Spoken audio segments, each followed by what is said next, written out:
Andy Leake, pastor at King's Christian Centre in Mold in North East Wales, and I've been pastor there for about 3 years.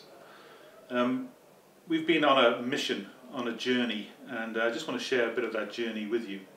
I want to root it first in Scripture because Jesus, when he came, not only came to share the good news, not only came to release people, not only came to set people free or to give them life, but I also believe that he came to deconstruct some of the traditions of the Judaic religion that was around at the time, to make way for the kingdom of God. And part of my role in the church that I'm currently serving in is to deconstruct some of the old ways and to create opportunities for the kingdom of God to arrive, to come. So we want positive ways to impact real people with real solutions.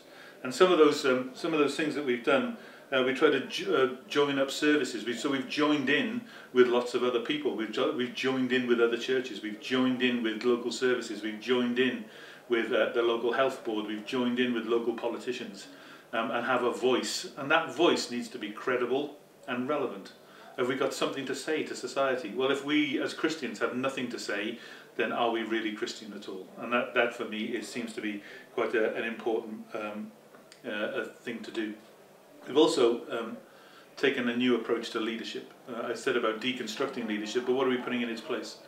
Well, in every aspect of church life, whether it's a small ministry, whether it's a children's ministry, whether it's the leadership of the church, well, in any regard, there's always a team approach. And team ministry means accountability, transparency, expectation that other people will stand with you when things are tough, and a reliance upon somebody else when things are going in maybe not quite as well as we thought they could.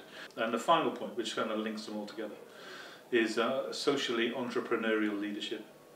We want people, where at all possible, to make the effort to serve others and to reach out. We have to have a voice and to make a difference. We want to take advantage of the meltdown in social provision and have compassion ministry that we've been hearing about today.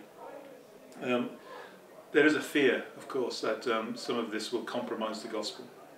But I've found more and more, the more I go out there, the more I find people to work alongside, the more they want to hear.